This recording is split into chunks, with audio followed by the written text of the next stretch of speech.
A continuación, Red Patria Nueva y el Sistema Nacional de Radio de los Pueblos Originarios presentan el programa Dialogando con el Pueblo. Un programa destinado al análisis y el comentario de lo más destacado en materia de información generada en los últimos días a nivel nacional e internacional en las voces de los protagonistas de la noticia. Dialogando con el Pueblo. Con ustedes, los conductores.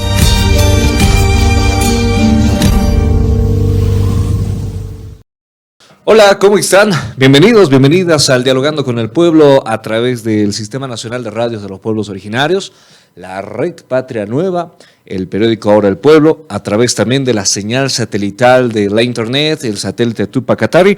Les damos la bienvenida otra vez al programa Dialogando con el Pueblo, a través, como siempre, como cada fin de semana, para poder llevarles hasta ustedes toda la información, análisis al respecto de la coyuntura de nuestro país. Y estamos llegando ya casi a la finalización del mes de septiembre, mes de Santa Cruz, mes de Pando, mes de Cochabamba. Pero nosotros vamos tomándole también el termómetro al tema político, porque estamos prácticamente a menos de un mes del balotaje histórico que va a tener nuestro país.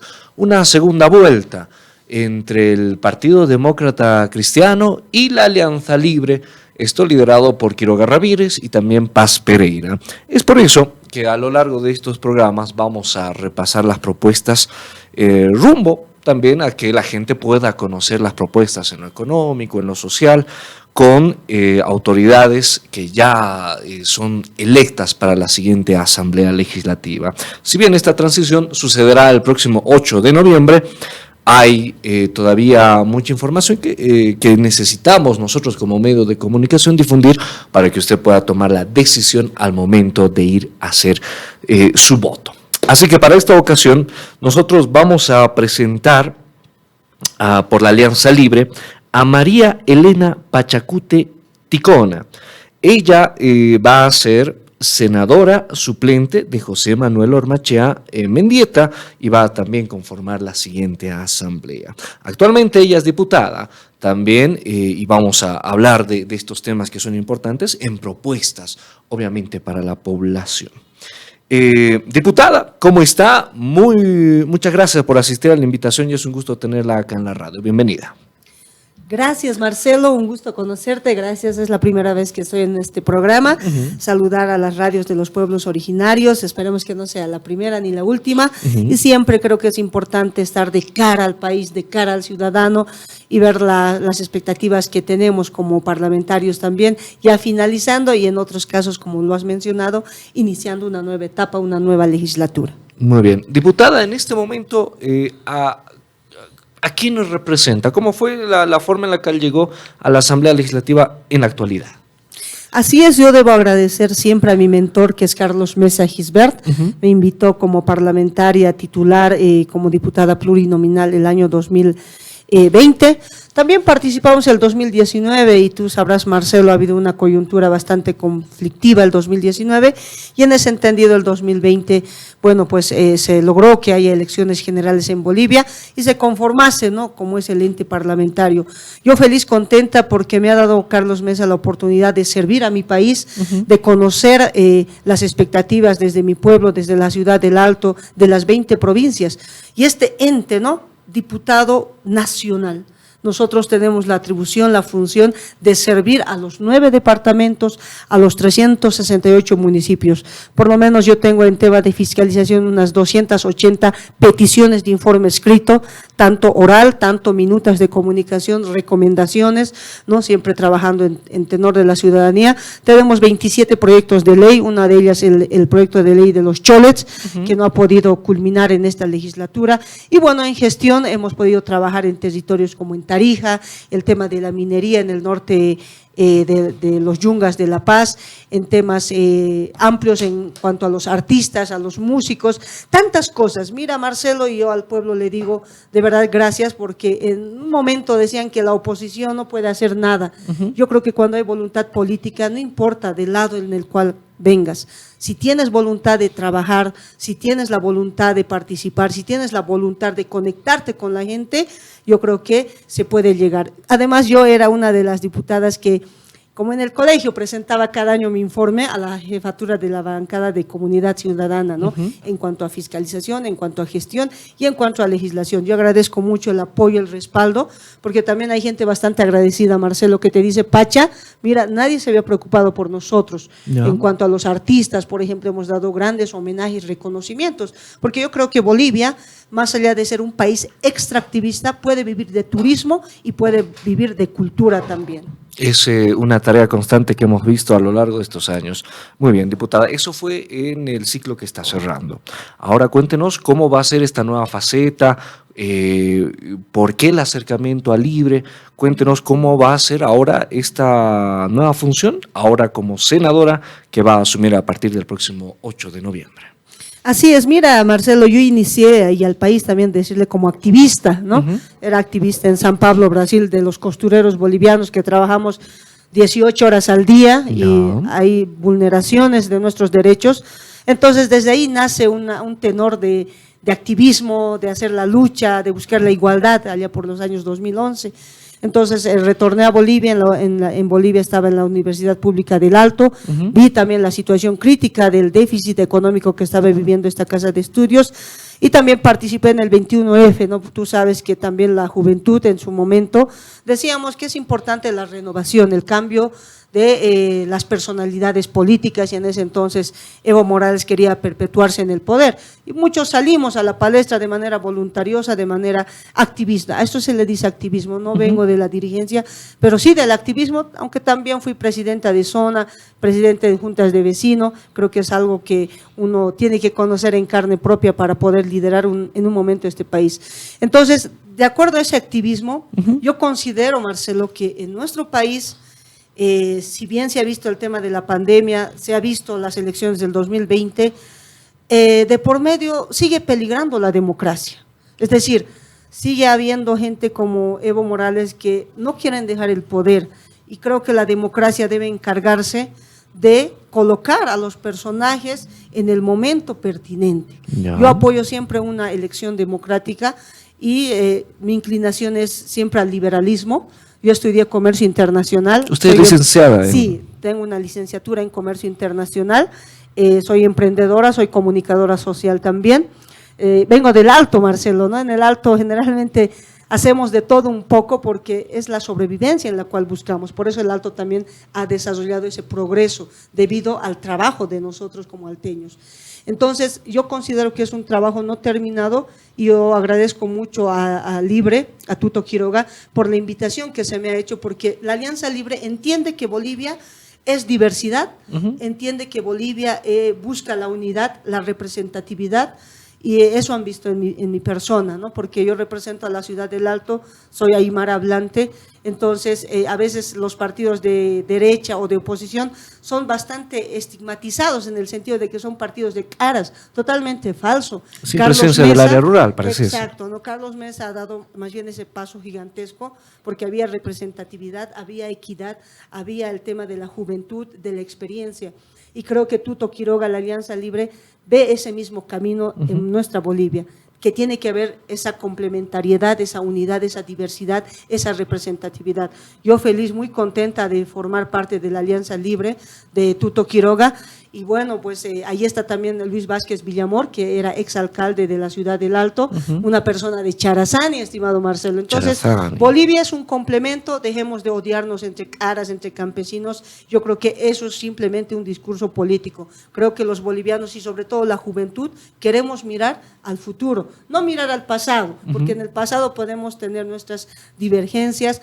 en cuanto a criterios ideológicos y criterios políticos también. Muy bien, entonces es María Elena Pachacuti, ticona, ella licenciada en Comercio Internacional, también estudios en Comunicación Social, vino también del sector de los costureros y representa a la ciudad del Alto. Va a ser una senadora suplente en esta nueva gestión y estamos conociendo también las propuestas que tienen en torno al siguiente gobierno que llegará el próximo 8 de noviembre. Diputada, a ver, cuéntanos un poquito, que creo que es el tema más urgente para poder atender. ¿Qué propone?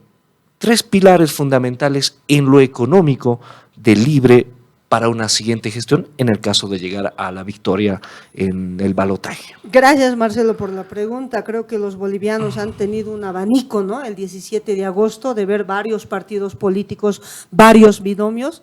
Yo siempre he apoyado que también un partido político debe estar en el marco de la democracia, crearse siempre con el respaldo de la ciudadanía.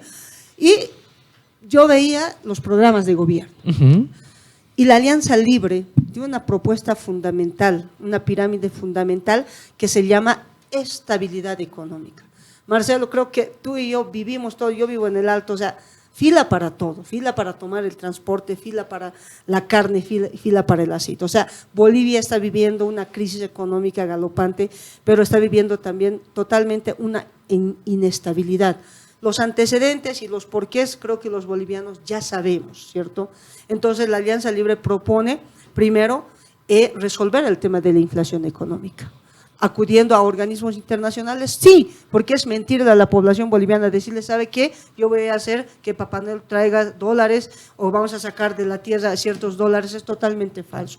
Bolivia en primera instancia ya no tiene el IDH, ya no tenemos exploraciones de gas, no tenemos reserva de los hidrocarburos. Segundo, estamos endeudados, 13.000 millones de deuda externa y bueno, pues la deuda interna también. En ese marco hay un superávit, ¿no? En cuanto al tema económico y por eso es que nosotros planteamos este plan de salvataje, traer dólares, esos dólares lo inyectamos en cuanto a la economía, paramos la inflación, ¿no? Para estabilizar Bolivia. Para esto hay que acompañar 3 aspectos, Marcelo. Dígame. Primer punto, desde el Parlamento. Sabemos que vamos a tener un Parlamento diverso. Ya no solamente van a ser 3 fuerzas políticas, sino van a ser más de 5 fuerzas políticas, así que la voluntad tiene que primar. Ley de hidrocarburos, se la tiene que modificar. ¿Qué hay que modificar de ley de hidrocarburos? Como ya no tenemos exploraciones, tenemos que ver otro tipo de mecanismos de inversión extranjera, ¿no? De inversión sobre todo, estimado Marcelo. ¿Para exploraciones? Exactamente, porque mira, en tiempos neoliberales hicieron 29 exploraciones y casualmente en estos últimos 20 años simplemente 3 exploraciones. La de Mayaya, que hace rato que está haciendo ese tipo de investigación, pero no ha dado una expectativa interesante, ¿no? Eso primero. Lo segundo, el tema de la ley minera. Sabemos que hay una minería ilegal, una minería, hay full contrabando del tema del oro, el tema impositivo es bastante, yo diría, diminuto, porque a diferencia del IDH, el IDH pues te da para dar a las alcaldías, a las universidades, a las gobernaciones, pero el tema de la minería no, porque no está la norma bastante establecida y además la ley minera no establece el tema de seguridad jurídica, por eso es que no se invierte en el tema minero, solo tenemos San Cristóbal. Ya. El otro tema es el tema agroindustrial, ¿no? 3 normativas que se tiene que trabajar en tiempo y materia, desde la bancada de Libre ya se está trabajando, muy pronto Marcelo les vamos a dar a conocer el paquete de leyes desde la Alianza Libre, porque Tuto Quiroga realmente nos está haciendo laburar más de lo que requiere el país. El país necesita ahorita parlamentarios que demos propuestas, soluciones y nosotros también vamos a acompañar, obviamente. Yo en mi calidad de diputada del Departamento de La Paz o senadora, estamos buscando el tema de seguridad alimentaria por el norte de La Paz y el altiplano, porque tú sabes que somos un país consumista, ¿sí? No estamos produciendo, ¿no? Sobre todo una zona consumista. Exacto, ¿no? El tema de inseguridad ciudadana en la ciudad del Alto, por ejemplo. Por eso es que nosotros hablamos bastante del tema de la tecnología, modernizar Bolivia. En tema de salud, ni qué decir, estimado Marcelo, eso es algo preocupante, más bien tú eres joven, yo joven, pero hay gente de la tercera edad, gente con personas con capacidades diferentes que están mendigando por los medicamentos porque están carísimos, ¿no? Entonces, en nuestra propuesta también está el tema de salud, está el tema de importar medicamentos a bajos costos de aranceles, los que no producimos. Ahora, los que producimos yo creo que hay que fomentarlos también. Diputada, ¿qué se debería hacer con los actuales créditos que están en la Asamblea Legislativa? ¿Se debería cancelar, revisar? Si bien hay una propuesta de poder acudir a los organismos internacionales para contener la inflación, ¿qué se debe hacer con los créditos actuales que tenemos en la Asamblea? Es un buen punto el que mencionas. Yo cuando llegué al Parlamento del 2020, bueno, una cosa es que verlo para afuera, ¿no? O sea, Bolivia desde el 2014 estamos viviendo a través de préstamos internacionales con organismos financiadores, ya sea FONPLATA, el Fondo Interamericano de Desarrollo, el Banco Mundial, ¿no? Entonces, a partir de ello, a partir del 2020, que también se hizo algunas aprobaciones, se aprobó leyes, por ejemplo, como el impuesto a las grandes fortunas, no lo veo muy positivo porque eso ha hecho que se ahuyente a los empresarios, ¿no? Entonces, hay ese tipo de políticas que no son ventajosas. Pero, ¿qué es lo que ha pasado en el gobierno de Luis Arce Catacora? Que si bien hemos acudido a estos organismos financiadores, no se han ejecutado. Tú sabes que estos organismos te piden el proyecto completo, el diseño final, el avance, ¿no? Y es como cualquier entidad bancaria. Si tú requieres $100,000, la entidad te va a dar 20,000, luego te va a dar $30,000. Conforme ejecución. Exactamente. Entonces, un poco el gobierno actual ha tenido problemas en cuanto a la ejecución, ¿no? ¿Por qué? Por el tema del diésel, por el tema de la subvención. Y a veces es muy importante, nosotros desde Comunidad Ciudadana le decíamos que sea sincero, ¿no? Que diga, no tengo plata para esto, así que necesito para este otro aspecto, ¿no? Entonces, hasta el momento hemos acudido bastante a estos préstamos internacionales, 44 han sido hasta el último, la semana pasada hemos aprobado 46, ¿no? 46. Eran $400 millones, ¿no? Entonces, sabemos que no se desembolsan también a corto plazo, sino que tiene que ser una etapa, son fases. Entonces, esa es la complejidad que ha tenido. Y aquí hay un aspecto muy importante también. O sea, si bien el gobierno de Luis Arce Catacora ha tenido estas complejidades, era bueno que mencione qué se ha suscitado en el gobierno de Evo Morales. ¿Por qué no se ha hecho auditoría, cierto, Marcelo? Para saber, porque yo creo que esto es un problema que ya ha ido viniendo desde el año 2014. Desde el 2014 los economistas, Tuto Quiroga, le han ido diciendo a Evo Morales, deja de gastar tanta plata porque te va a faltar, pero hicieron caso omiso hasta llegar a este momento donde estamos en crisis económica. Muy bien, entonces los créditos actuales hay que modificarlos, hay que devolverlos, hay que dejarlos en foja cero.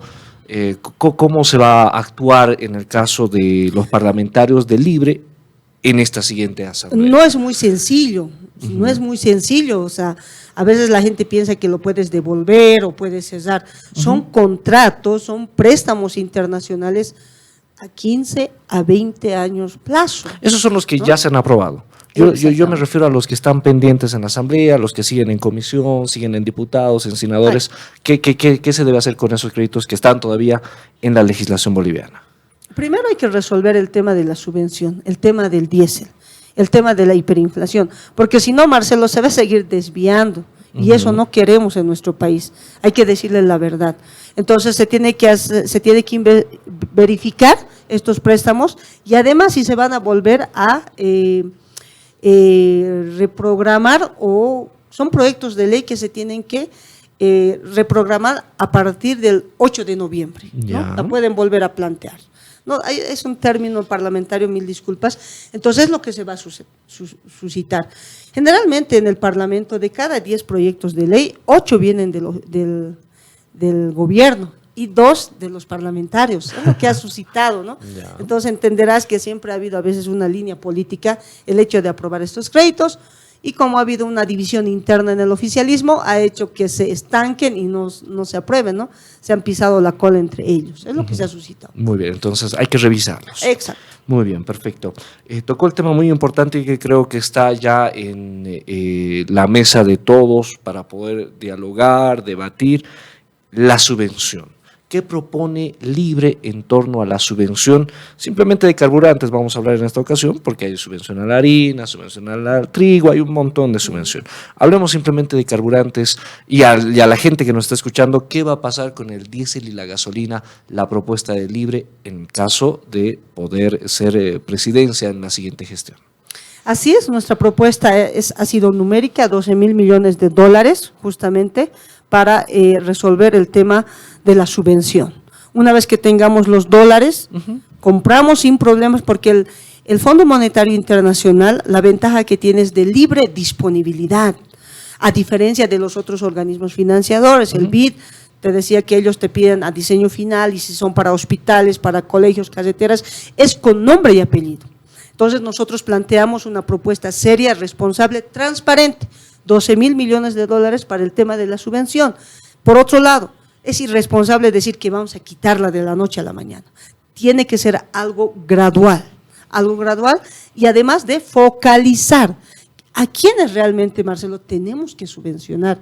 Al sector de transporte público, sí, al empresariado, a los que se dedican al sector agroindustrial, a los que producen alimento, obviamente. Entonces nosotros estamos viendo la parte técnica, ¿no?, con nuestro economista Ramiro Cavero, el hecho de insertar chips, porque no vamos a negar que hay mucho contrabando en el tema del diésel y de la gasolina. No. Y eso lo sabe la población boliviana, saben las fronteras, porque también hay una irresponsabilidad de que no haya un control.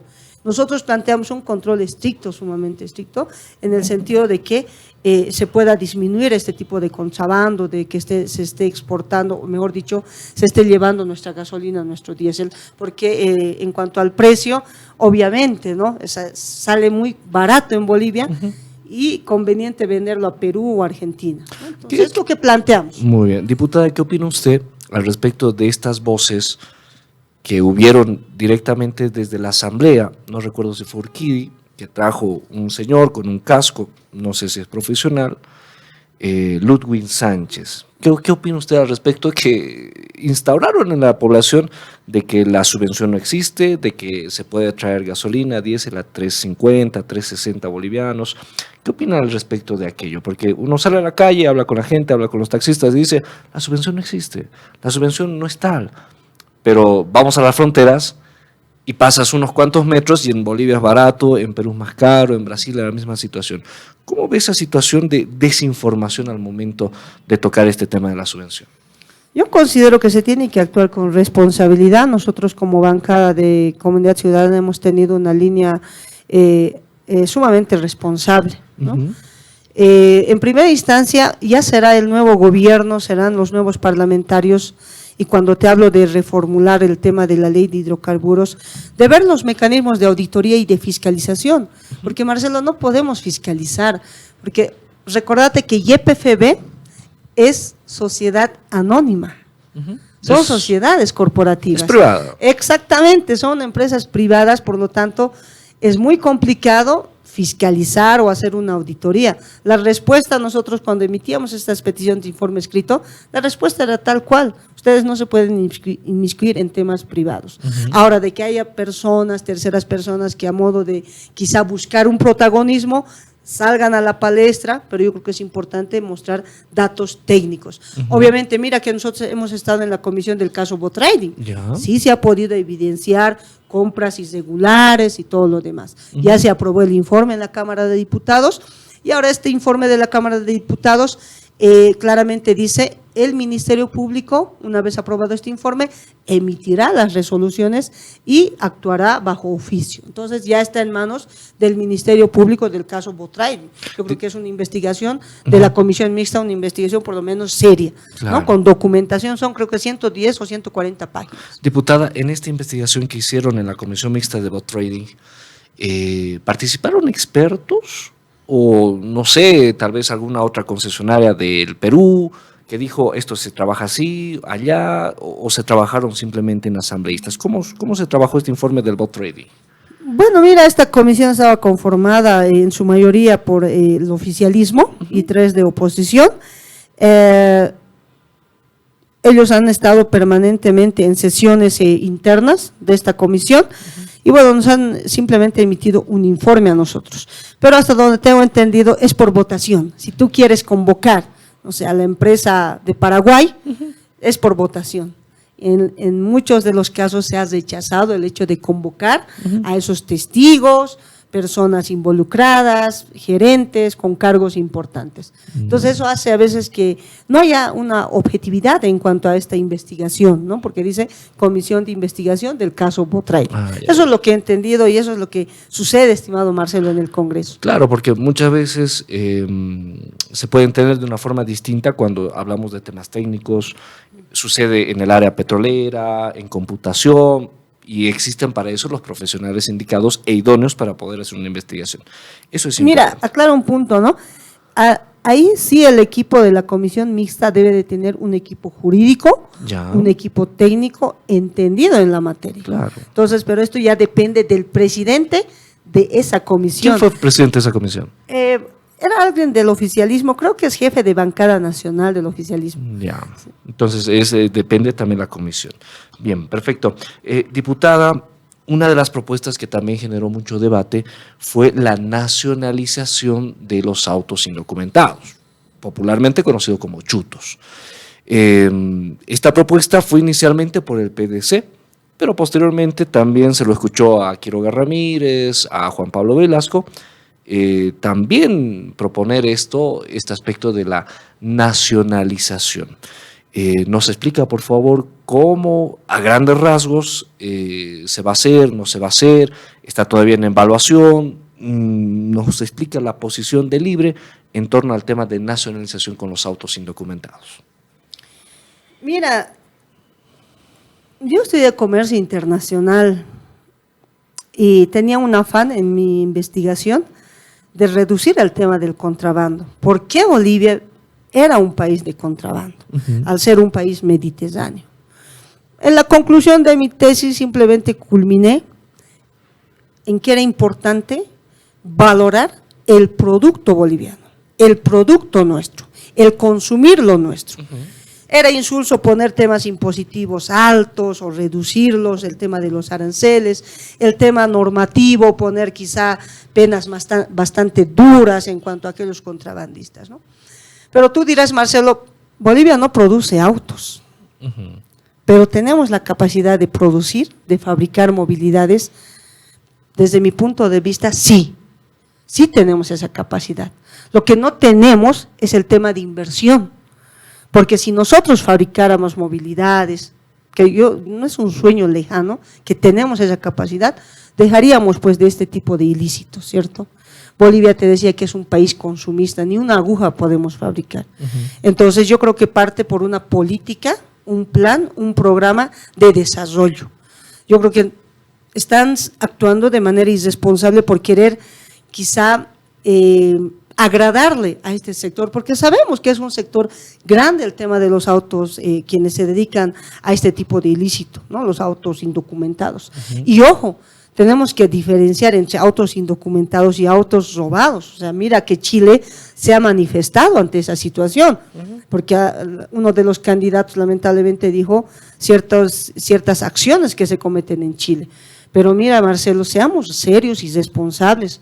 Bolivia, al ser un estado mediterráneo, tiene que tener las mejores relaciones diplomáticas con Chile, con Argentina, con Perú, nos guste o no nos guste.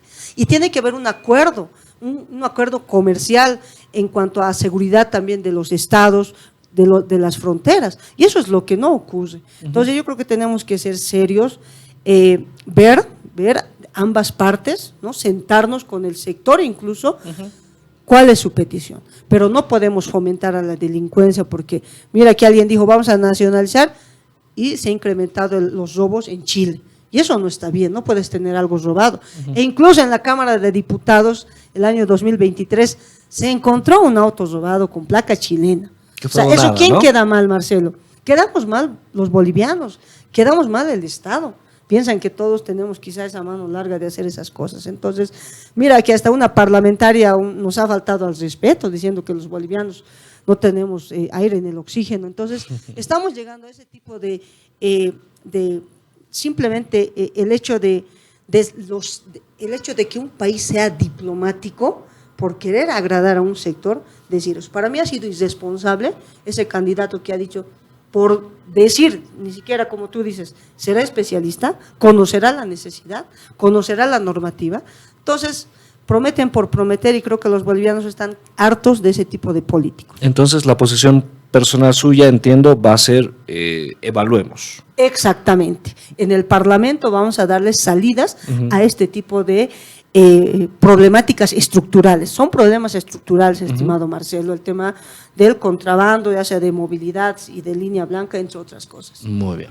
Estamos nosotros con María Elena Pachacute, Ticona, que va a ser senadora suplente por parte de la Alianza Libre, que representa a Jorge Quiroga Ramírez, y estamos también conociendo las propuestas en torno y rumbo a la segunda vuelta.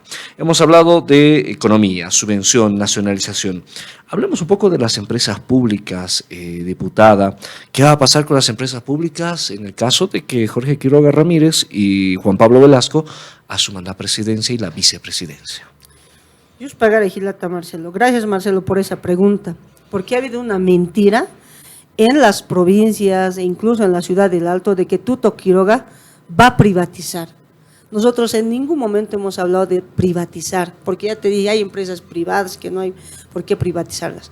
Lo que sí la Alianza Libre de Tuto Quiroga ha propuesto es el tema de fiscalizar y de hacer auditoría a las empresas estratégicas o empresas como San Buenaventura, si son rentables o no son rentables. Las empresas que son rentables, útiles, como sea el teleférico, se las van a mantener, pero las empresas que están en déficit y que las tenemos que pagar tú, yo, el tema de los impuestos, se las tiene que cesar previo a una auditoría. Son N de empresas públicas del Estado, ahí está EMAPA. Tú vas a EMAPA, ya no encuentras, solo vas a encontrar papas fritas, pipocas, no hay carne, no hay aceite, no hay el producto necesario. Y sabemos que el gerente general está desaparecido, entonces, por algo está desaparecido. Entonces, la propuesta de Libre era clara, auditar a las empresas del Estado. Muy bien. ¿Y qué va a pasar con los funcionarios públicos? En parte de las propuestas es reducir el déficit. Y en varias ocasiones se les escuchó, vamos a hablar del tema de los funcionarios públicos, pero mucha gente desconoce que ese mayor porcentaje de funcionarios públicos son maestros, son médicos, son policías y militares. Pero si la propuesta de Libre llega a una victoria, ¿qué va a suceder con los servidores públicos? Yo creo que es un punto muy importante, ¿no? A veces hablan por hablar. Tenemos 17 ministerios, 63 viceministerios. Nosotros planteamos reducir de 17 a 12 ministerios. Hay viceministerios, direcciones que la población desconoce y lo he podido percibir, Marcelo, cuando hacía la fiscalización. Cuando tú haces una pregunta, un ejemplo tomaremos el tema del SENAPI. Ya. ¿Qué hacen? ¿No? Para cuidar, qué sé yo, patentar los nombres, los productos bolivianos. La producción intelectual. Exactamente. Y no hay una respuesta coherente, no hay un plan, un programa de gobierno a largo plazo o política pública. Te responden, ve a nuestras redes sociales. Entonces hay muchas entidades que simplemente se han convertido en espacios de pegas, no han sido en espacios objetivos. Y yo le entiendo a ese funcionario público o a la gente que está, porque aquí hay un tema, el tema de la corrupción. Todos hemos escuchado, Marcelo, que se paga para ser funcionario público. No todos, pero se ha visto. No se valora la meritocracia. N de gente que espera su cartoncito azul para ser valorado como funcionario público. Entonces, si empezamos a evaluar si hay gente realmente capaz, gente que va a trabajar, que va a laburar, va a mantener su espacio laboral. Entonces, vamos a analizar qué entidades, qué viceministerios no han tenido esta política pública, este programa, una ejecución eficiente, un servicio a la sociedad, como su nombre dice, ser funcionario público. Esto es rudo, obviamente, por eso es que nosotros hablamos de el hospital de empresas. Tú tienes que tener alternativas, vas a despedir, quizá haya despidos, pero ¿dónde los vas a colocar?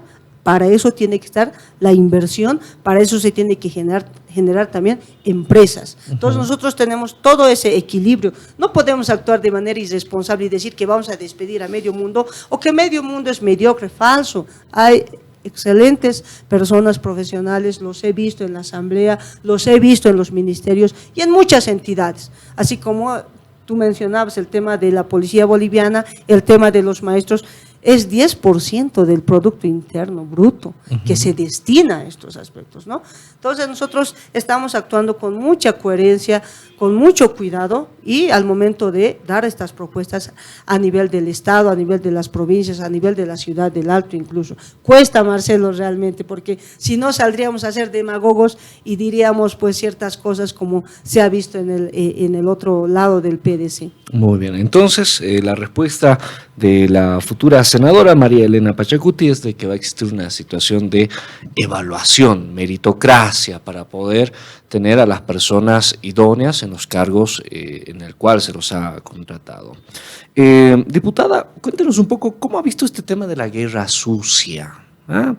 Se han tocado temas delicados, hasta a veces con temas de familia, pasado, no sé, hemos visto de muchas situaciones. ¿Cómo está viendo este tema después de incluso haber tenido una reunión en el Tribunal Supremo Electoral para que esto pare, para que esto se detenga?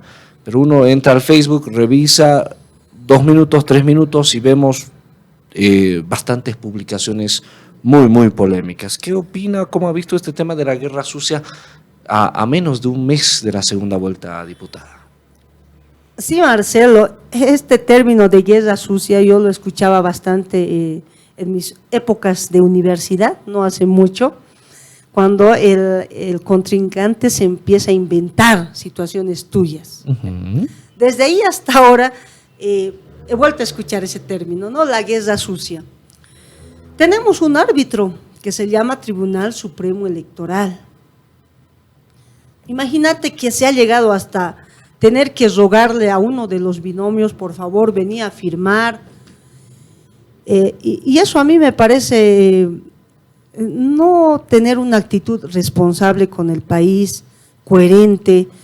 Y desde el Tribunal Supremo Electoral, que no tenga esa firmeza, esa voz de mando, de que un candidato no puede hablar por hablar, faltar al respeto a medio mundo, a la prensa, a los profesionales. O sea, ¿a qué se refiere guerra sucia? ¿No? El hecho de que tú te equivoques o hables por hablar en tus redes sociales, desde mi punto de vista, no es guerra sucia. Entonces, yo lamento mucho, ¿no?, que no haya este árbitro, no se pronuncie, no se manifieste. Nosotros realmente, querido país, estamos concentrados en que hay una situación económica que las familias bolivianas sufren. Y nosotros estamos actuando con responsabilidad, con seriedad, yendo a conocer nuestros 7 pilares fundamentales. No nos van a estirar la lengua, no. Nosotros creemos que un país se construye desde un programa de gobierno, desde las propuestas, desde el respeto al prójimo, desde la seriedad y sobre todo el tipo de país que queremos. Yo no quiero esta Bolivia, una Bolivia donde no hay trabajo, una Bolivia donde la educación está por los suelos, una Bolivia donde no tenemos tecnología, una Bolivia donde la gente hace fila, colas, largas horas. Yo no quiero esa Bolivia, Marcelo, quiero una Bolivia distinta, una Bolivia diferente. Así que si hay uno que por bañarse, por decir soy populista, no sé, no lo sé. Pero yo creo que están nuestras autoridades para hacer cumplir la ley y una campaña política, este segundo balotaje, debería de medirse en ese mismo criterio, con respeto a todo el pueblo boliviano como tal, y no veo eso. O sea, escucho barbaridades. Yo creo que si uno de la oposición hablara esos mismos términos, ya estaría por temas de discriminación, por temas de bullying, o sea, ya estuviera denunciado. Y por eso es que yo lo denunciaba, ¿no? Al parecer hay un pacto de impunidad entre el PDC y algunos quienes les interesa, porque no le dicen nada. O sea, ponte en el lugar de cualquier otra persona, ya es fuera de foco lo que se está viendo. Pero ahí están nuestros tribunales del órgano electoral, pónganse las pilas y hagan cumplir la ley. Muy bien. Y para cerrar la entrevista, diputada, me encantaría saber cuál es la posición de Libre en torno a las organizaciones sociales. Usted me habló de las 20 provincias, La Paz, que está quizá con algunos sectores de Mujeres Bartolina Sisa, Tupac Katari y hasta CONAMAC. ¿Cuál es la situación de la relación que va a existir entre Libre y las organizaciones sociales, por lo menos en el contexto que usted conoce, que es La Paz? Gracias. Desde la Alianza Libre con Tuto Quiroga se respeta todas las reivindicaciones sociales, reivindicaciones legítimas en el tema de la equidad de la mujer, en el tema de la representatividad, en el tema de nuestras organizaciones sociales, porque son luchas sociales, Marcelo. La marcha indígena del año 1990, pero hay alguien del otro lado que les hace creer como si un político les hubiera dado esos derechos. No, son luchas, así como nosotras las mujeres a partir del 52 vemos el voto universal y no puede venir un presidente a quitarte ese derecho, esa lucha que has tenido. Y yo te agradezco mucho por esa consulta porque hemos visto otra falacia de que si Tuto llega a ser gobierno va a eliminar de estas organizaciones sociales, entre otras. No, es una lucha social, es una reivindicación, por lo tanto se tiene que más bien concebir en lo que se quería. ¿Para qué se quería un fondo indígena? ¿Para hacer corrupción? ¿Para hacer despilfarro? No, se creía un fondo indígena para hacer llegar al campesino, para mejorar su hábitat, su vida, y se ha tergiversado muchos de esos tipos de proyectos que se tenían. Entonces nosotros lo vamos a mantener en nuestras filas. Hay gente representativa, hay gente que viene de esas líneas políticas también y vamos a respetar las luchas sociales. Muy bien, muy bien. Entonces era importante también conocer la propuesta de Libre en torno a las organizaciones sociales. Diputada, le dejo ahí las cámaras y los micrófonos cortitos, su mensaje de despedida y en torno al camino, al balotaje, para que la gente esté informada, porque queríamos tocar estos temas y la gente conozca cuál es la posición de Libre en las autoridades electas que van a conformar la siguiente asamblea. Así que, diputada, adelante, diríjase al pueblo boliviano y siempre con esta predisposición de hacer conocer sus propuestas. Adelante. Walikiwa Hilata Marcelo, Camaraki Mahayaya, Patunca, provincia de Nacaru, Camaraki Tunca, Pusini, distrito Patamarca Altupata, Nayasti, Elena Pachacuti, Saraguayasctua, acá Hilata Jorge Tuto Quiroga. Acá 19 de octubre, Hilat Culiacanaca, Hacontañani, Hilata Jorge Tuto Quiroga. Jupasti, Walisup, Abnacaniwa, acá Bolimarcasti, Ukmunaje, Munej, Irnacaña, Colqueutpaña, Ukmunantan. Querido pueblo boliviano, de verdad muchísimas gracias por haber confiado el 17 de agosto en la Alianza Libre de Jorge Tuto Quiroga y Juan Pablo Velasco. Les pedimos a cada uno de ustedes pensar en Bolivia, pensar en sus hijos, pensar en el futuro, que este 19 de octubre nosotros tenemos la mejor propuesta para salvar Bolivia. Les pedimos, les exhortamos su confianza de administrar estos 5 años. El compromiso es con la patria, con ustedes, con cada uno, por sus hijos, por su familia, porque nosotros vemos un país progresivo, vemos un país moderno, un país con tecnología y una oportunidad para los jóvenes profesionales. Gracias, Marcelo, de verdad, qué lindo público que tienes. Yo sé que a través de las redes sociales podemos llegar a muchos otros lados. Tenemos lindas intenciones, tenemos ganas de trabajar.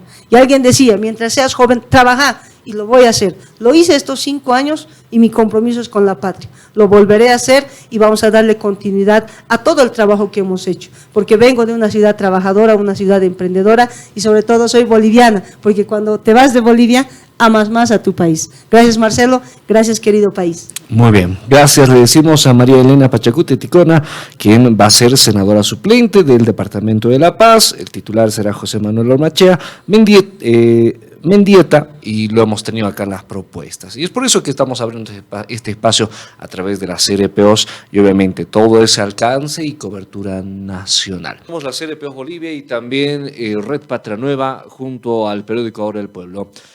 Como se lo habíamos mencionado en el programa Dialogando con el Pueblo, hace instantes teníamos a una invitada por parte de la Alianza Libre para que nos pueda presentar también la posición y las propuestas en lo que va a significar esta segunda vuelta, que resta algo de 25 días. Pero ahora vamos a presentar a nuestro siguiente invitado. Lo tengo ya en contacto al diputado Alejandro Reyes, quien fue candidato también por Unidad, esto de Samuel Doria Medina. Pero recordemos un poco en el contexto, Unidad ha mencionado que daría respaldo al primero en los resultados de las elecciones, y en este caso el PDC, Partido Demócrata Cristiano, para poder afrontar una segunda vuelta. Queremos conocer también su perspectiva en torno a lo que se viene hablando en el tema económico, social, hay muchos temas y queremos conocer también su posición. Diputado, ¿cómo está? Muchas gracias, muchas gracias por asistir a la invitación, es un gusto tenerlo acá en la CRPOs. Bienvenido, diputado. Muy buenas tardes, un saludo cordial, es un gusto estar con ustedes. Diputado, cuéntenos un poquito cómo es esa relación entre esta situación de unidad con el PDC, por favor, para que expliquemos a la gente esto en torno a la segunda vuelta.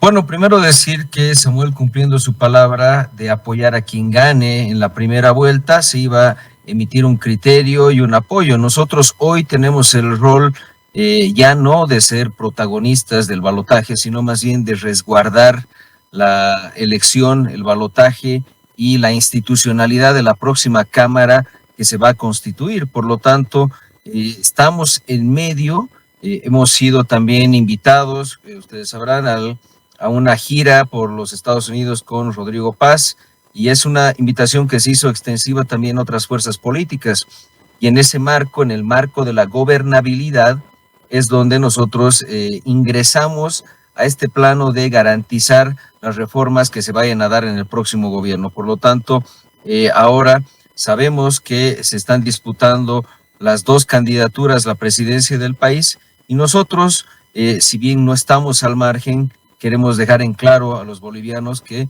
vamos a ser parte y resguardo de la próxima gobernabilidad del país. En ese sentido, nuestro llamado es primero a que no haya más guerra sucia, que no se ahonden las grietas y las heridas entre bolivianos, porque después del 19 al día siguiente tenemos que empezar a trabajar todos juntos. Entonces, en ese sentido, creo que la posición de unidad queda clara en un centro donde podamos ser más bien garantes de estos comicios y de la próxima gobernabilidad en el país. Diputado, si podemos hacer quizá un resumen de lo que ha significado este viaje, esta gira a los Estados Unidos, con quiénes se han reunido, qué temas se han tratado. ¿Se ha habido un avance, alguna intención de poder generar algunos acuerdos si es que llegan a tener esta situación de presidencia del PDC con el apoyo de unidad? Bueno, la idea ha sido generar un cronograma y una agenda de trabajo, entendiendo que Bolivia hoy está en una crisis absoluta económica, el bolsillo de la gente, la falta de dólares, los hidrocarburos que ya no hay y combustible por el cual tenemos que hacer filas eternas. Entonces, la idea y la lógica es salir lo más rápido posible de esta crisis. Y la crisis solamente se puede abatir con un trabajo coordinado a nivel internacional. Ha habido acercamientos con todas las multilaterales importantes, con el gobierno de Estados Unidos y principalmente con una comunidad grande de bolivianos que está dispuesta a trabajar y a coadyuvar en la salida de la crisis. Nada más importante ahora como generar justamente esa confianza, generar esas inversiones futuras que pueden ayudar a los bolivianos primero a salir de la crisis y segundo a tener divisas que no las tenemos hoy. Entonces yo quiero decir que esta agenda que se ha elaborado afuera ha sido bastante exitosa. Hay mucha expectativa por el proceso que está viviendo Bolivia hoy por hoy y que claramente va a tener como resultado una presidencia que no es del movimiento al socialismo y una amplitud y apertura al mundo, podríamos decir, de parte del próximo gobierno, sea quien sea. Independientemente si es Rodrigo Paz o el propio Tuto Quiroga, la realidad es que Bolivia ha dado un paso de cambio y que va a permitir que podamos abrir las fronteras a la inversión, a la confianza y al desarrollo que se da afuera del país. ¿Cuáles son las propuestas económicas en el cual Unidad o las personas allegadas también a Samuel Doria Medina van a apoyar por parte del PDC? ¿Cuáles son las propuestas económicas que van a apoyar? Nosotros tenemos una agenda clara, que es la que teníamos como candidatura. Lo primero es la estabilización económica. Estamos en una crisis terrible, para ello tenemos que generar un fondo de estabilización una coordinación directa con la inversión, generar y atraer divisas, generar seguridad jurídica y obviamente promover la salida de la crisis. Lo segundo, y muy importante a la par, tiene que ser garantizar combustibles, diésel y gasolina para la industria y para el consumo de los ciudadanos que hoy tienen que hacer filas eternas, estabilizar los precios, generar divisas y obviamente evitar que la inflación se vaya comiendo el bolsillo de la gente. Además, darle seguridad de los productos que está consumiendo. Uno de ellos es la gasolina. Estamos viendo cuánta gente está empezando a denunciar el desastre de la gasolina y es mi persona la que hace 3 años estuvo denunciando la mezcla de la gasolina y el alcohol, la mala calidad de la gasolina y cómo prácticamente nos han encajado un gasolinazo encubierto a través de esta mezcla.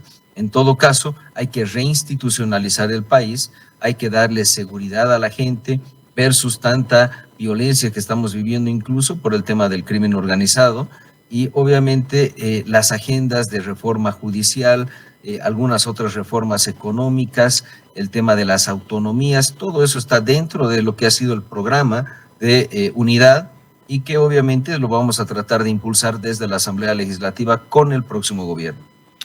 En el caso de la subvención, diputado, ¿cuál es la posición de unidad y cuál va a ser las medidas que van a apoyar al PDC en el caso de que sea gobierno? Esto en el Ejecutivo. Y no sé si podemos tal vez tener algún avance ya en el Legislativo, porque esto tiene que ir paralelo, diputado. Bueno, lo primero que podemos decir es que no hay diésel o gasolina más cara que la que no existe o la que no hay. Sabemos que se está vendiendo diésel prácticamente al nivel o precio internacional, incluso más, pasando los 14, 15 bolivianos por litro. Eso significa que ya la gente tiene conciencia de que la subvención está desangrando la economía nacional y está poniendo y frenando prácticamente a la industria contra la pared y a la economía familiar. Por lo tanto, seguramente las medidas de fondo con respecto a la subvención van a ser determinantes para el próximo gobierno, contarán con un respaldo seguramente mayoritario, siempre y cuando también se reduzca el impacto en las personas o en los sectores sociales que menos tienen. Hay que buscar una forma en la cual la subvención deje de ser un problema de desangre, pero tampoco desangre la economía de los que menos tienen. La idea es clara entonces, diputado, quitar la subvención. ¿Esto debería ser de forma total o paulatina, diputado? ¿Cuál es su percepción? Bueno, en todo caso eso va a ser una decisión del próximo gobierno, pero creo que el consenso general y mayoritario del pueblo boliviano es que no podemos vivir en filas con una escasez tremenda que hace y repercute en la economía nacional con precios más altos. Por lo tanto, creo yo que ya la conciencia del pueblo boliviano es que la subvención tiene que ser levantada. El cómo se definirá seguramente a través de distintas medidas que va a tener que tomar el próximo gobierno y en las cuales la Asamblea Legislativa podrá respaldar mitigando el impacto en los que menos tienen. Muy bien, entonces a lo que comprendo es de análisis. Podría ser paulatino, podría ser total, eso ya lo definirá el siguiente gobierno. Diputado, ¿cómo ha visto esta propuesta del tema de nacionalización de autos indocumentados o autos conocidos popularmente como chutos? ¿Es factible, no es factible, es saludable, no lo es? ¿Cuál es la posición de unidad? Porque muchos están pensando de que esto se puede hacer a través de una ley o a través de un decreto supremo, como ya tenemos experiencia en nuestro país. ¿Qué opina usted al respecto, por parte de unidad, al respecto de esta propuesta de nacionalizar los autos indocumentados? Bueno, nosotros hemos sido más que claros, ¿no? Creo que hoy Bolivia se ha convertido en el epicentro o el hoyo negro del continente donde las cosas perdidas y robadas aparecen en este país.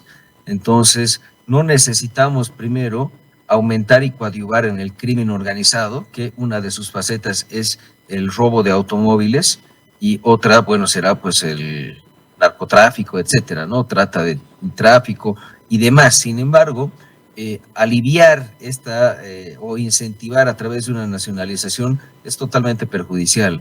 Hoy Bolivia tiene un parque automotor de 2,5 millones de automóviles, 1 millón casi estaría siendo ilegal y chuto, con una nueva nacionalización estaríamos inundando el país de automóviles cuando no tenemos combustible.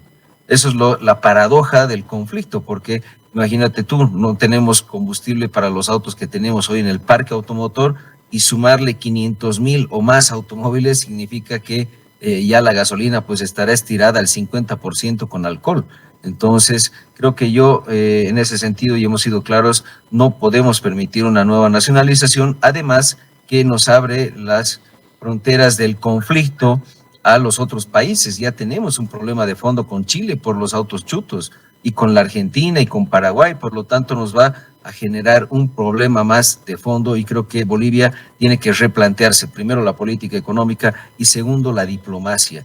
Todo lo que ha estado haciendo este gobierno, el gobierno del MAS durante 20 años, nos ha llevado a este caos y a esta enemistad con los vecinos. Por lo tanto, las relaciones habrá que retomarlas, habrá que mejorarlas, y esta medida pues simplemente ahondaría más la crisis y las grietas. Entonces comprendo que Unidad no estaría de acuerdo con la propuesta del PDC a poder nacionalizar los autos. ¿Esa es la posición clara, diputado? Sí, nosotros hemos sido claros, no necesitamos una nacionalización, mucho menos entendiendo que los autos chutos son autos robados, no son autos que vienen pues sin documentos, pero por la vía legal. Todo lo contrario, incluso muchos vienen robados de asaltos en los que mueren los dueños de los automóviles.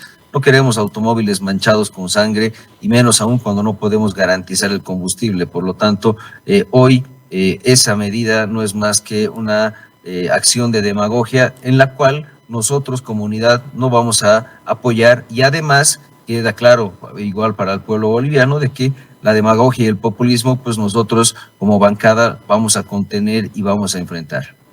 Diputado, ¿cuál va a ser la labor de la bancada de Unidad para la siguiente gestión? Esto confirmando de que va a ser una bancada de oposición, sea quien sea que gane, ya sea el PDC o Libre. ¿Cuál va a ser el factor de unidad de la bancada que se va a conformar para la siguiente legislatura? Todo lo contrario, yo creo que no vamos a estar en oposición, hemos sido más bien claros al decir que vamos a ser la llave de la gobernabilidad. Eso significa que nosotros vamos a apoyar al próximo gobierno, vamos a apoyar en las reformas de Estado que tenemos que hacer, justicia, economía, hidrocarburos, etcétera, y también le vamos a poner un freno al populismo. Por lo tanto, ahora que entendemos que la democracia es el consenso y el acuerdo permanente, nadie tiene 50+1, por lo tanto hay que conformar una mayoría, hay que generar gobernabilidad, y en ese rol vamos a estar. No vamos a trabar como oposición absolutamente nada en la Asamblea Legislativa, dentro del sentido común y de la sensatez de las propuestas y, como te decía, de las reformas que hay que llevar adelante. En torno a estas propuestas que están lanzando ambos candidatos, ¿qué va a suceder con las empresas públicas? Algunas han mostrado números de autosostenibilidad y otras, bueno, que me imagino lo auditarán. ¿Cuál va a ser la posición en torno a las empresas públicas, diputado? Yo he sido uno de los principales fiscalizadores de las empresas públicas estos 5 años. Tengo respuestas oficiales del Banco Central de una deuda que tienen estas empresas con el pueblo boliviano de más de 128,000 millones de bolivianos. Estamos hablando de más de 7,000 millones de dólares al tipo de cambio oficial. Y es una mentira que son sustentables. Hay un libro que justamente es una auditoría pedida por el propio Evo Morales para el 2019, que fue entregada justamente a Yanine Áñez, donde se demuestra que el 99% de estas empresas son insostenibles y que la verdad es que son un hueco y un hoyo negro de la economía nacional, y por eso estamos en el punto en el que estamos. Una empresa de papas fritas de 60 millones de dólares no existe en el sentido común, y las estratégicas, que son las que se tienen que mantener, tienen que ser reordenadas, tienen que ser refundadas, porque imagínate tú lo que está pasando hoy con YPFB, un megacaso de corrupción como Botrading, con más de 360 millones de dólares de posible corrupción, y una crisis energética que tú, yo y todos los bolivianos la estamos viviendo, porque tenemos que hacer filas eternas por gasolina, había sido consecuencia de la corrupción. Entonces, por supuesto que hay que reformar las empresas públicas, hay que darle de nuevo confianza, y las que no funcionan no sirven ni siquiera para privatizar. ¿Quién en su sano juicio va a comprar una empresa de papa frita en 60 millones de dólares, con el sobreprecio y la corrupción que ésta habría tenido. Yo creo que ya no sirve ni para la privatización.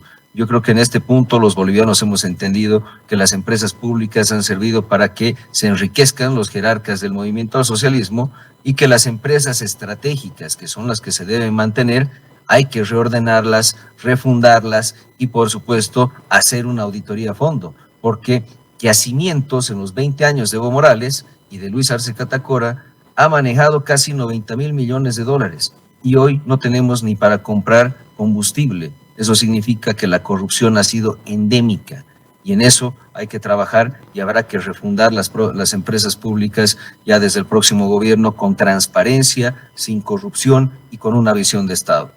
En ese sentido, diputado, ¿qué va a suceder con los servidores públicos? Recordando de que en su mayoría están compuestas por maestros, doctores, policía, militares. ¿Qué propuesta tienen para poder hablarle a este sector que también es parte de Bolivia, diputado? Bueno, los funcionarios públicos como maestros, doctores, Fuerzas Armadas, ellos no son parte de las empresas públicas. Es más, yo creo que la verdad es que nosotros tenemos un déficit gigantesco de médicos y doctores a los cuales habrá que buscar, contratar y formar en los próximos años de este país. Las Fuerzas Armadas tienen que volver a ser institucionales y la policía también. No tienen los recursos suficientes ni el armamento para hacerle frente al crimen organizado. Tendrá que buscarse la forma de equipar a las Fuerzas Armadas y a la policía.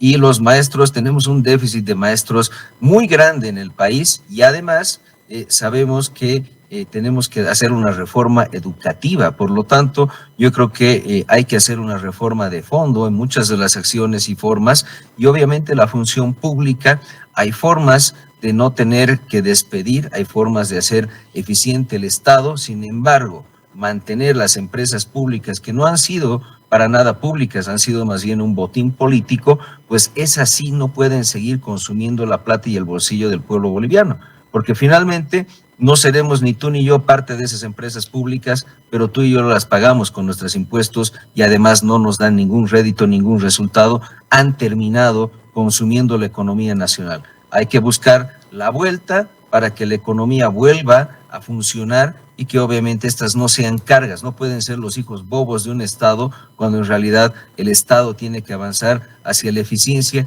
y hacia entregarle beneficio real al pueblo boliviano.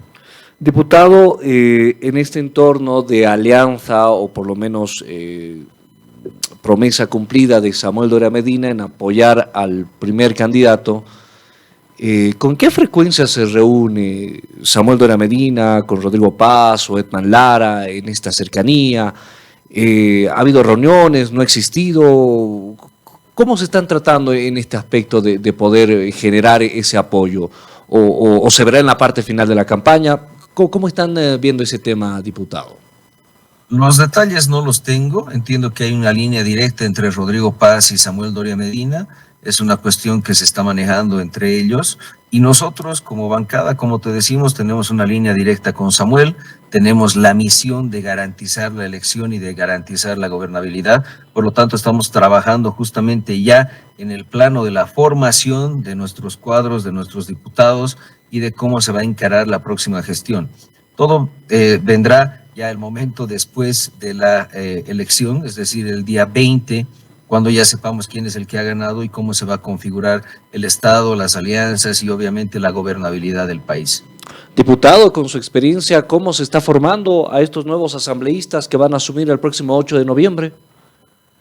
Bueno, lo primero que se está haciendo es compartir el reglamento, mostrar cuál es la función y cuál es la forma de trabajo en el legislativo y obviamente tratar de empaparlos a las personas, a los nuevos, de cuáles son los temas de fondo e importantes de cómo se tiene que encarar la gestión también, entre prioridades y legislatura y formas de acción dentro del Parlamento. Eso es fundamental.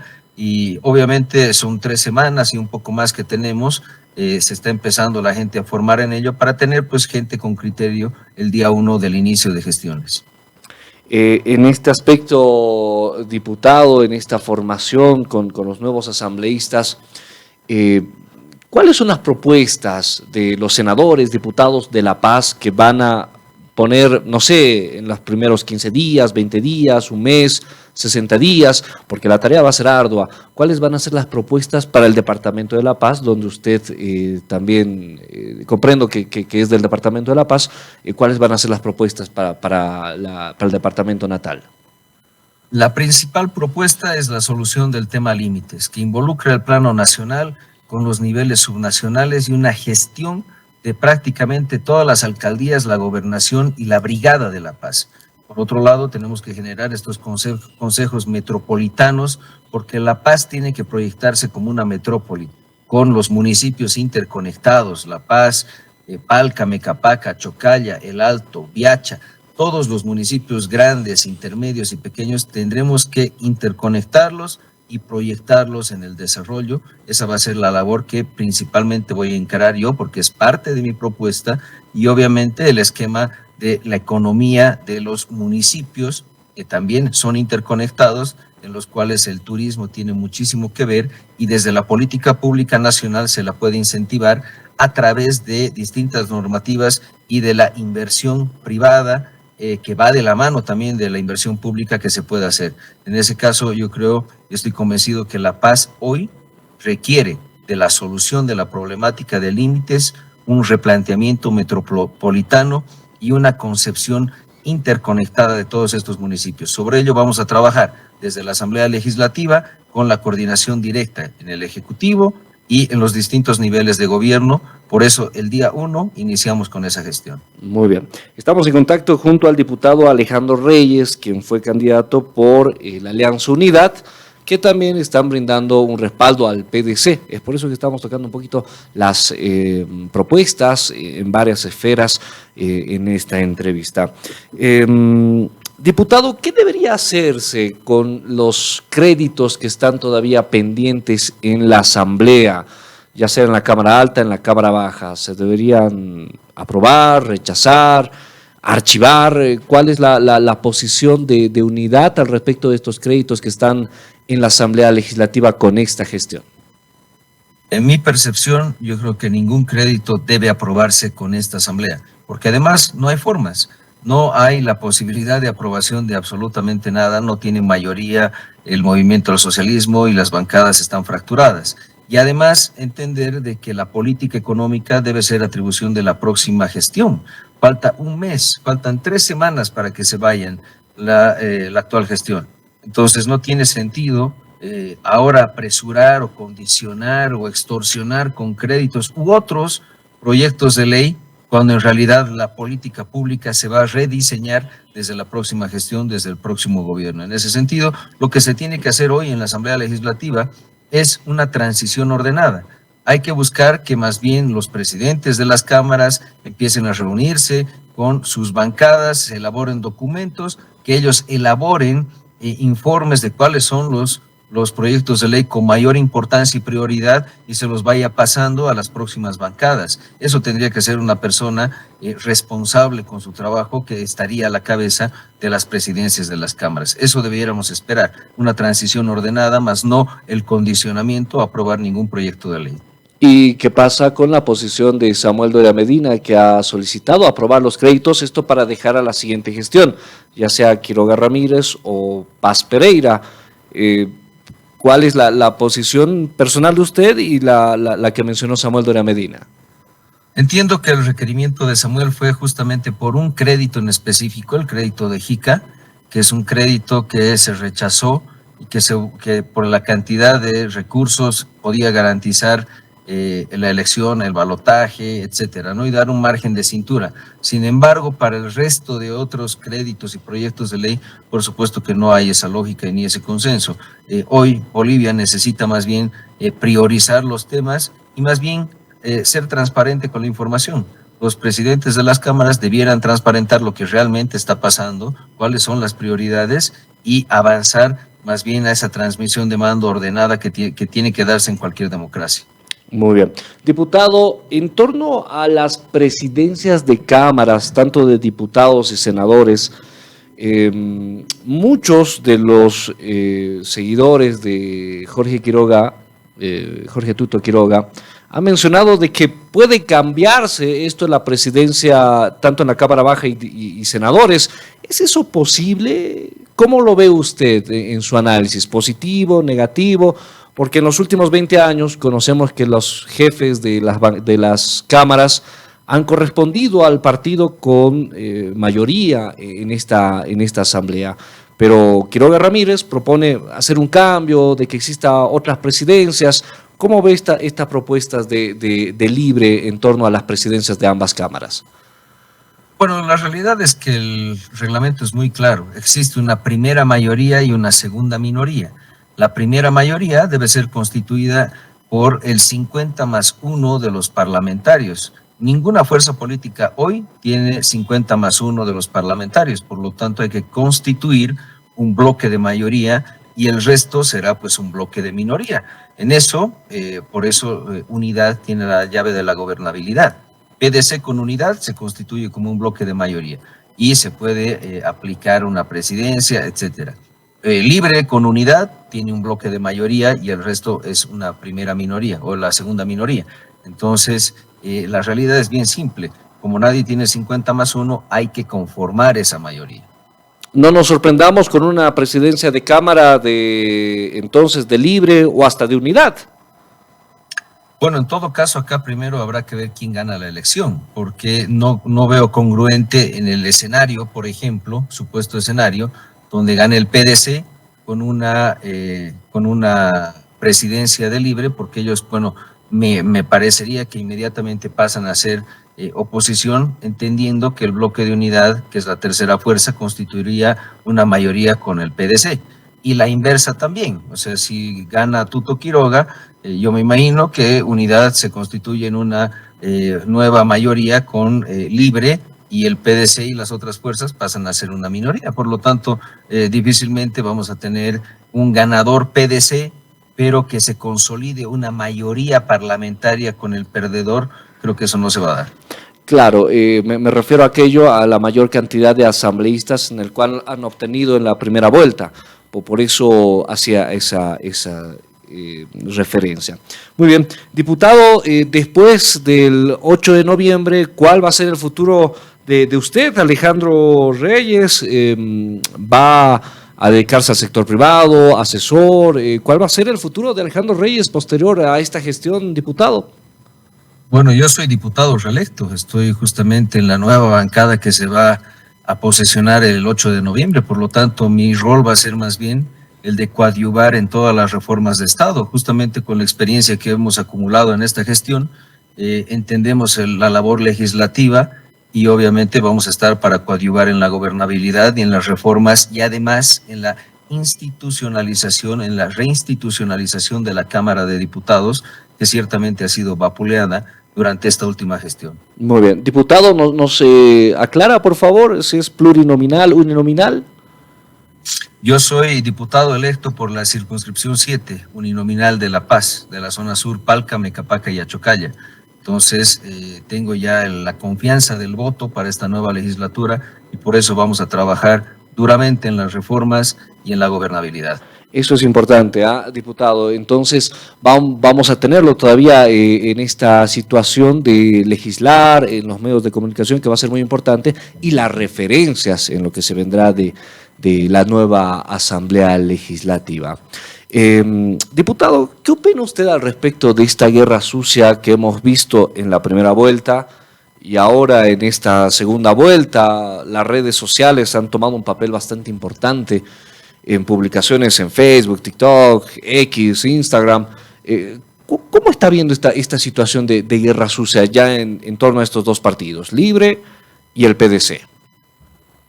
Bueno, lastimosamente lo que hace la guerra sucia es abrir las grietas y hacer sangrar nuevamente las heridas. En un momento que los bolivianos necesitamos mayor unidad para producir primero la reconciliación de los bolivianos y luego las reformas de Estado necesarias.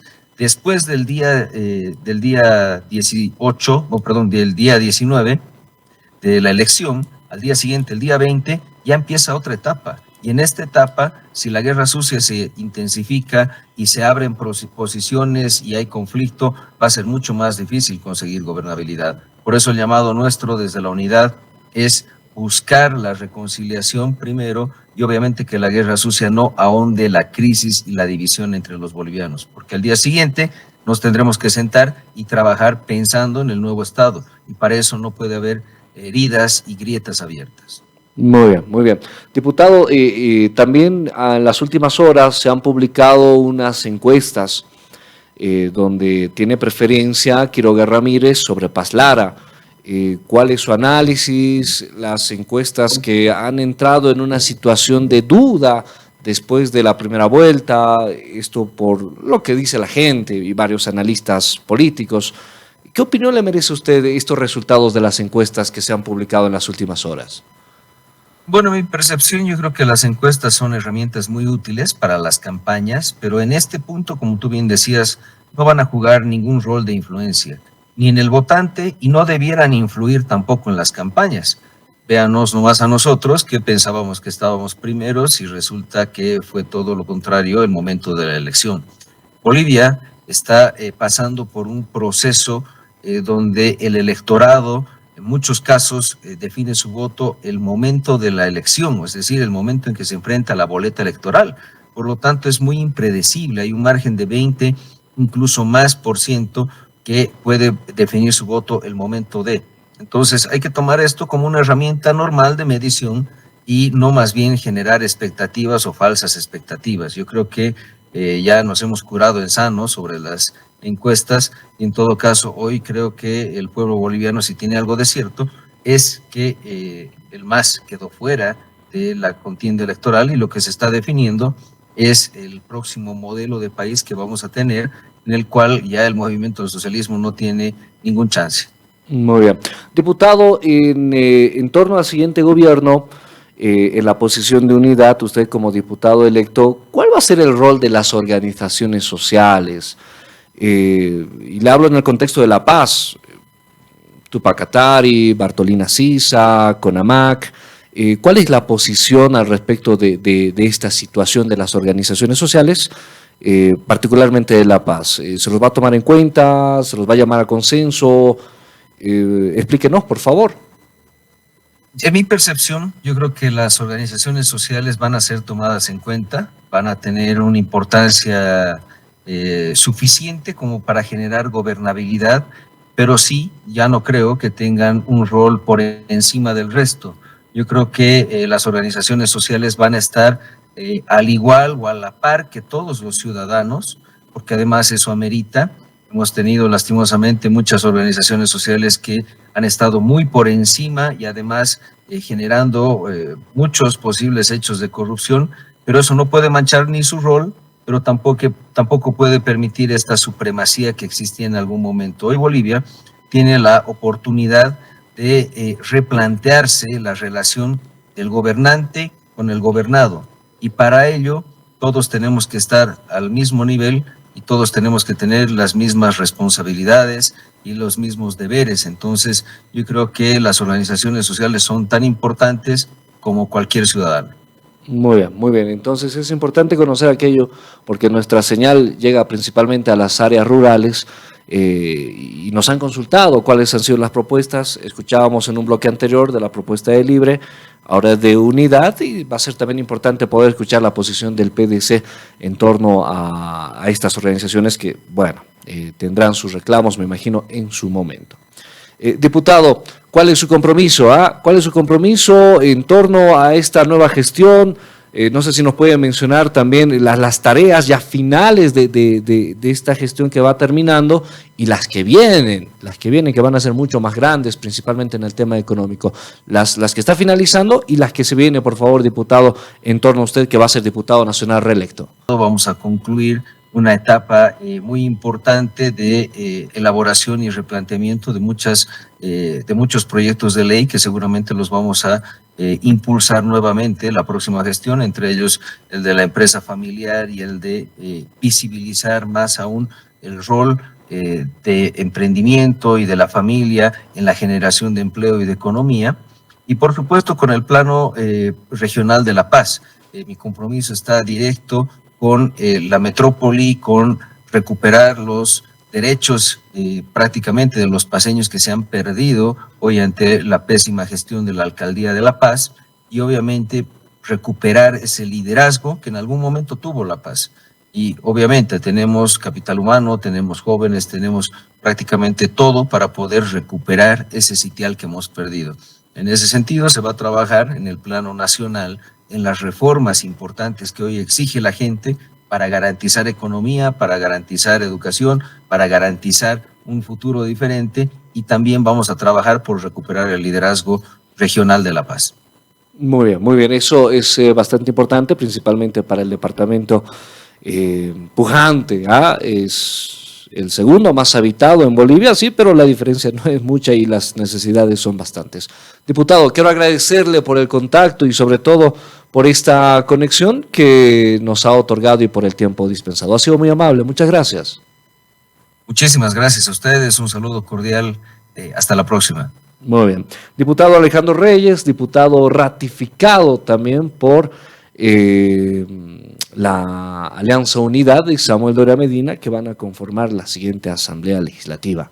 Queríamos conocer esas propuestas económicas, sociales, que son bastante importantes para el país, para que usted tenga un voto informado al balotaje del próximo 19 de octubre. Muy bien, amigos, nos despedimos. Será hasta el siguiente fin de semana. Esperemos ya contar con senadores de ambos partidos, de ambos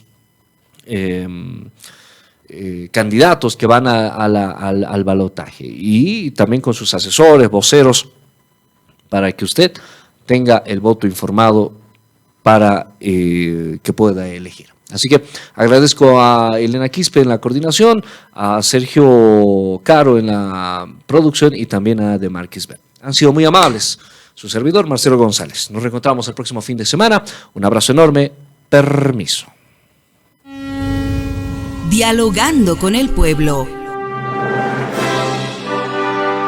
El análisis y el comentario de las noticias más destacadas en los últimos días retornará el próximo fin de semana en las voces de los protagonistas. Muchas gracias por su gentil atención. Sigan en sintonía de la Red Patria Nueva y Radio Vanguardia, líder de las RPOs.